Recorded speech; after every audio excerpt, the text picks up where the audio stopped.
Ad were destroyed by a savage howling wind. God subjected them to it for 7 whole nights and 8 whole days without a break. You could see the people flattened in their homes, just like the hollow stumps of uprooted palms. Do you see any remnant of them left?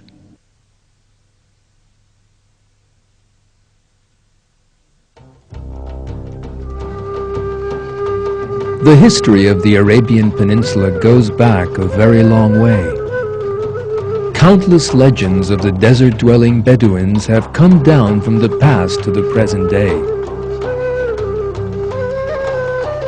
One of these legends speaks of a city built among the empty dunes of the desert. Despite the lethal land around it, the city was rich and fertile. The people of the city enjoy great well-being.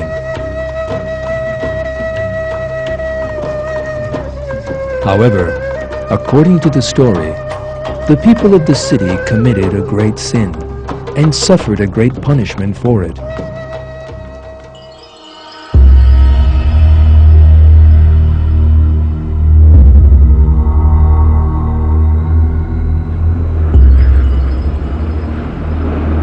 A horrible sandstorm annihilated them as if they had never existed.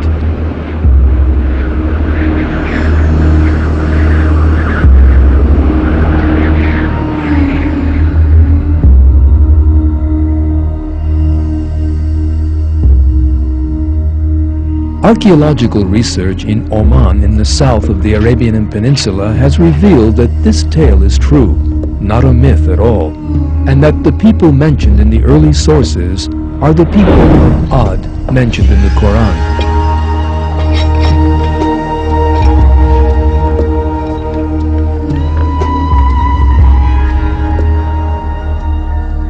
It was the amateur archaeologist Nicholas Clapp who discovered this lost city. An Arabophile and a winning documentary filmmaker, Clapp had encountered a very interesting book during his studies into Arab history. This book was called Arabia Felix, written by the British researcher Bertram Thomas in 1932. Arabia Felix was the name given by the Romans to the southern part of the Arabian Peninsula and meant Fortunate Arabia.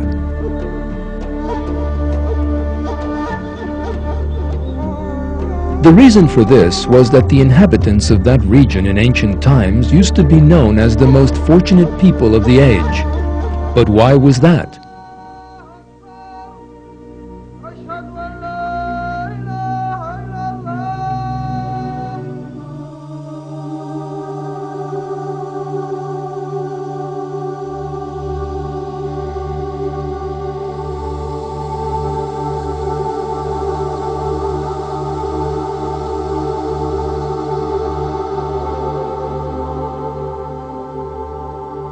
The people of the region produced and sold frankincense, an aromatic resin from rare trees. Frankincense was of great value in ancient societies and was used as a fumigant in various religious ceremonies. That aromatic resin was as valuable as gold at that time.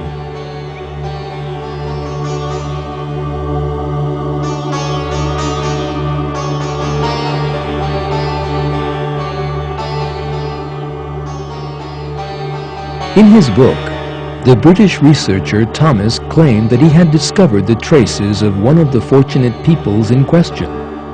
This was the city known to the Bedouins as Ubar.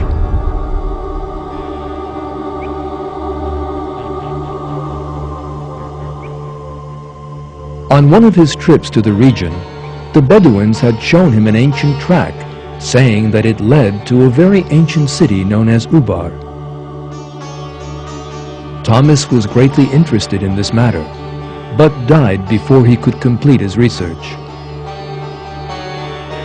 Nicholas Clapp studied Thomas's writings and came to believe in the existence of the lost city mentioned in the book. Wasting no time, he embarked on his own research.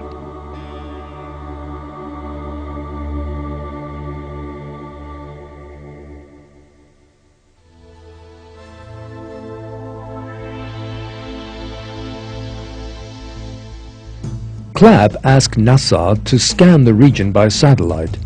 In the pictures taken from space appeared the traces of a number of tracks, invisible to the naked eye from the ground. Clapp then compared these pictures to old maps and came up with the result he had been expecting. The tracks in the old maps were the same as those in the pictures taken from space. Where these tracks joined was a wide area that was realized to have been an ancient settlement.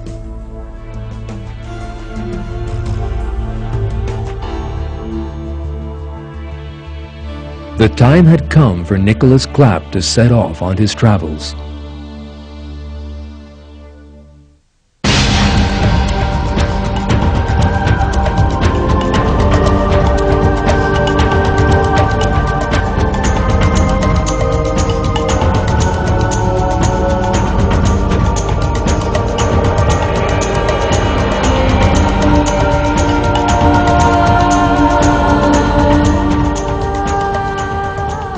It was a long journey, and one full of adventure.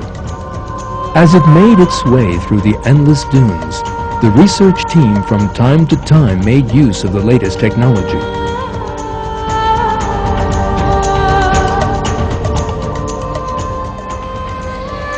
Yet there were also times in that wild place where technology was of no use.